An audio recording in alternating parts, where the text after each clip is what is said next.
Salam sejahtera, perkenalkan nama saya Nia Kurniati Lumban Gaul dengan NIM 713020, Program Studi Pendidikan Bisnis 17, Fakultas Ekonomi Universitas Negeri Medan. Saya di sini akan menjelaskan studi kasus peranan perusahaan jasa dalam menghadapi COVID-19. Adapun studi kasus yang saya ambil yaitu perusahaan jasa telekomunikasi. Dengan pertanyaan, bagaimana peranan perusahaan jasa telekomunikasi dalam menghadapi COVID-19 atau COVID-19? Terlebih dahulu, saya akan menjelaskan pengertian daripada perusahaan jasa, di mana perusahaan jasa adalah suatu perusahaan yang kaitannya memproduksi suatu produk yang tidak berwujud atau jasa yang memiliki tujuan untuk memperoleh keuntungan laba tertentu. Bahasa menjadi salah satu faktor utama untuk mendukung adanya komunikasi. Selain bahasanya, tentu ada beberapa hal yang harus didukung dengan alat bantu komunikasi. Saat ini, banyak perusahaan yang menyediakan jasa komunikasi untuk membantu masyarakat.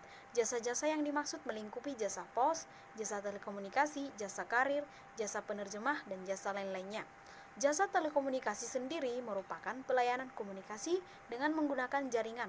Beberapa perusahaan jasa telekomunikasi yang berada di Indonesia yaitu Bakery Telekom Tbk, Excel Axiata Tbk, Smartfren Telekom Tbk, dan Telekomunikasi Indonesia atau Persero. Nah, selanjutnya komunikasi krisis pemerintahan dalam menanggulangi virus corona atau COVID-19. Pada umumnya, krisis diterjemahkan sebagai sesuatu yang datang secara mengejutkan serta menghadirkan ancaman bagi organisasi, perusahaan, atau industri, begitu juga terhadap publik, produk, layanan, ataupun nama baik yang sudah dimiliki. Sebagai ancaman, maka krisis harus ditangani secara cepat agar organisasi dapat berjalan dengan normal kembali. Krisis menempatkan penampilan perusahaan berada dalam penilaian publik. Publik biasanya membutuhkan respon yang baik daripada organisasi. Sedangkan dalam situasi krisis terjadi peningkatan arus informasi yang luar biasa. Sistem komunikasi kehilangan keseimbangan. Kandungan emosi dalam komunikasi krisis sangat mencolok. Jaringan antara komunikasi antar pribadi dan komunikasi antar media, serta yang terakhir, keterlibatan manusia pada media massa mengalami lonjakan yang sangat besar. Dalam era media baru dan media sosial, keterlibatan manusia atau keterikatan manusia tidak hanya sebatas pada media massa, tetapi juga pada media jejaring sosial.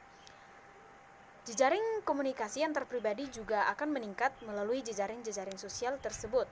Nah, ada 3 prinsip utama dalam komunikasi krisis, yaitu yang pertama, menyampaikan pesan dengan singkat dan cepat. Kemudian yang kedua, konsisten. Yang ketiga, terbuka.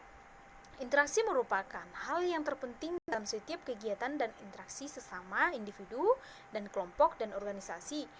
Komunikasi yang baik dapat menciptakan interaksi yang baik pula antara masyarakat dan pemerintah. Sejak adanya wabah virus corona atau COVID-19, penyebaran virus tersebut menyebar secara signifikan ke beberapa negara.